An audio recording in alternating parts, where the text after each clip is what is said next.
네, 반갑습니다. 부동산 굿즈. 오늘 공인중개사 시험. 이거 제가 10월 며칠 날 했는데 한번 올해 2024년도 도전해봤습니다. 도전이라기보다는 한번 문제 내용을 한번 보려고 했는데 제가 동영상 강의를 한번 들어봤거든요. 저는 부동산 업자입니다. 업자. 저는 와이프가 공인중개사예요. 그래서 이걸 병행을 해요, 저는. 예. 근데, 그래서 부동산 좀 많이 알겠죠? 예. 근데, 제가 한번 동영상을 들어보고, 괜찮겠네 하고 시험을 치러 갔어요. 근데 느낀 점은, 동영상 강의를 들으면 안 되고, 기출문제 풀이로 공부를 하면 돼요. 같은 시간. 그쵸? 같은 시간과 같은 노력이라면, 이게 더 낫다. 이렇게 저는 결론이 났어요. 왜냐면, 시험을 딱 가보니까 전 모의고사 이런 거 한 번도 안 보고 그냥 당일 그냥 가서 시험 쳤어요. 시험 칠까 말까 고민하다가 갔는데, 문제풀이의 문제를 이해해야 돼, 이해. 근데 중요한 게 동영상 들으면 이 문제가 눈에 안 들어와요. 이거 물론 1년 동안 뭐 학원 가서 하시는 분들은 이것도 듣고 이것도 하고 다 하시겠지만 이게 다 힘든 사람은 아니면 1차하고 2차를 나누겠다. 동영상 강의 학원 가서 들으면 막 200만 원 정도 하지 않나? 뭐 교재하고 다 따지면 엄청 비쌀 거예요. 근데 그럴 시간과 뭐 많이 없는 사람은 1차 따로 2차 따로 2년에 나눠서 한다 그러면 제가 봤을 때는 웬만하면 어렵지 않아요. 이거는 자격시험 합격을 기준으로 해야 되지, 공부를 기준으로 하면 절대 안 됩니다. 공부 기준으로 하면요, 박사 수준이다, 박사.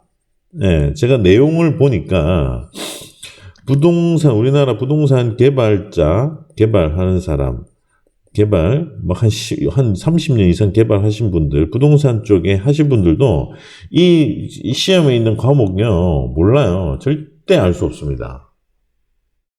이거 다 몰라요. 다 또 그때 가서 또 내용 보고, 제가 알기로 공무원들도 이거 모를걸요? 시험 치면 못해요. 분야별로. 5개인가? 6개인가 과목 있잖아요. 세금부터 해가지고. 근데 이 말은 뭐냐면 자격 합격을 위주로 공부를 해야 된다. 그러면 이거보다는 이 똑같은 효율적으로 만약에 내가, 그러면 공인중개사 시험, 자격증 중에 저도 자격증 몇 개가 있는데 제일 돈이 되는 자격증이 공인중개사입니다. 근데 특히 공인중개사에 대한 중개잖아요. 중개이기 때문에 이 자격시험 중에 가장 돈이 되는 게 제가 봤을 때 공인중개사입니다. 가장 돈이 되는, 기본이 되는 자격. 다른 것보다. 중개는요, 이게 시험이 10%고, 누구는 뭐 22시험이고, 80%가 실무는 다시 해야 된다. 더 돈을 벌려면 80%인데, 아니요. 거의 90%가 실무입니다. 시험은 아무 상관없어. 이건 그냥 자격을 위한 합격을 위한 거고, 실무는 90%는 다시 배워야 돼요. 이게 실제 현업에 있는 분들 중에, 지금 최근에 현업에 있는 분들 중에 실무를 제대로 가르쳐 줄 사람도 없어요. 지금 부동산 시장 어떻게 해야 되냐. 이걸 알아야지 그 중개에 대한 매력을 느끼고 어떤 걸 중개를 해야 알아야 되는데, 이런 걸 아는 사람은 거의 없어요. 우리나라는 거의 아파트 천국이고 아파트로만 하니까요. 그리고 요즘 수수료도 작고 경쟁도 되게 많아요. 그래서 지금 공인중개사 시험 자체가 매력이 없지만, 어쨌든 제가 해보니, 저는 부동산업을 좀 10년 넘게 한 사람으로서 동영상 기출 문제를 어떻게 하냐. 기출 문제를 지금 34인가 35인가 그렇거든요. 기출 문제집을 이거를 눈에 익혀야 돼. 왜냐면 시험 가서 문제 읽다가 시간 다 보내요. 저 역시 시간이 없어서 뒤에는 다 그냥 찍었다는 게 보다는 그냥 읽었어요. 읽기만 했어. 뭐 이게 맞냐 안 맞냐 이런 분별할 능력, 시간 자체가 없어. 그러니까 이 기출 문제가 눈에 들어와야 돼. 빨리 들어와야 돼. 이거 들어가지고는 이걸 볼 수가 없어. 왜냐면 귀가 열려 있고 눈이 강사에게 가 있기 때문에 문제가 안 들어온다고요, 문제가. 근데 기출 문제, 무슨 내용인지 몰라. 용어 자체가, 저도 가끔씩, 이게 무슨 말이지? 요역지, 승역지. 이런 거는요, 실무에 쓰지도 않아요, 이런 거는. 네, 감정평가에 대한 어쩌고저쩌고, 무까지 나오면 계산 문제는 절대 풀면 안 되고. 하여튼, 이런 거기 때문에 기출 문제가 눈에 딱 들어와야 돼. 딱 보는 순간 이 문장이 어떤 문장이다 하려면 동영상 1시간 듣느니 기출 문제로 1시간 동안 문제를 푸는 게 훨씬 나아요. 그리고 여기에 굳이 문제 푸는데 몰라. 처음에 모르잖아요. 그러면 그 용어를 이렇게 용어를 찾아서 그 용어를 문제를 해석을 하잖아요. 이게 처음에는 좀 힘들겠죠. 이거는 해석을 하면 문제가 쉽게 풀려요. 상식선에서 풀 것도 되게 많거든요. 공인중개사. 이 문제, 용어 자체가 힘들기 때문에, 모르는 거예요. 그리고 1차가 2과목이고 2차가 3과목인가 그래요. 그러니까 1차 따고 2차 따는 게 훨씬 좋아요. 기출문제로 말. 이것만 딸 외우면요. 1차는 그냥, 1차 계산 문제, 무조건 틀렸대요. 자, 시험 문제. 과목당 40개. 1차가 2과목이니까 80점이에요. 80 중에 60점 넘으면 되잖아요. 평균. 그러면 0.6, 36, 6, 40, 0.4, 48, 32. 한 20개 정도는 틀려도 돼요. 상관없어. 100점 맞을 각오로 하면 안 되고, 한 70점 맞을 각오로 해야 돼요. 그러면, 기출 문제 푸는데 계산 문제? 그건 다 빼야지. 이거는 절대 공부하지 마. 말 그대로 합격을 위한 공부예요. 합격. 근데 계산 문제를 푼다? 이건 말이 안 돼요. 왜냐면 합격하고 실무는 따로 해야 됩니다. 이거 공인중개 시험 칠 때 이것저것 공부 다 하겠다. 이거는 절대 안 해요. 해로워. 단순히 우리나라 특성 합격을 위한 시험. 그러니까 기출 문제로 보고 계산 문제 빼고 어려운 문제 빼고 쉬운 문제, 이해 타당한 문제를 딱 정해서, 그러면 한 70점 목표로 하면 한 10점 또, 어려운, 난이도가 올라가면 이제 10점이 10개 가지고 좌지우지 한다니까요. 그럼 계산 문제 빼야 돼. 그러니까 눈에 들어와야 돼, 눈에. 문제를 딱 보는 순간, 이 문제가 되게 익숙해야 돼요. 그리고 이제 이 공인중개사가 되게 난이도가 되게 높더라고요, 내용이. 근데 이 높은 난이도를 다 낼 수는 없어. 거의 기술사 수준이에요. 기술사. 저는 전기 관련해가지고 전공했기 때문에 이쪽 자격증을 가지고 있는데, 이 기술사 시험 들어가려면 경력, 5년인가 이상 된 사람들만 할 수 있는 그런 내용도 포함이 돼 있더라고요, 보니까. 말 그대로 30년 이상 개발 업무, 부동산 업무에 있었던 분도 이야기, 요즘도 저하고 얘기하는데, 이렇게 해야 되냐, 저렇게 해야 되냐, 법적으로. 법무사무소, 우리나라 3대 법무법인과 변호사하고도 서로 막 얘기를 해요. 근데 여기서는 그 내용을 다 포함을 해야 돼. 이게 말이 안 되잖아요.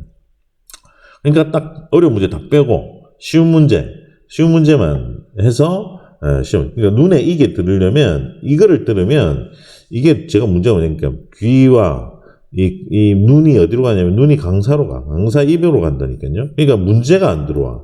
귀는 열려 있는데, 많이 들어본 것 같아. 뭔 내용인지 몰라. 확실하게 눈에 딱 익히고 하려면 이게 기출 문제를 풀어야 돼.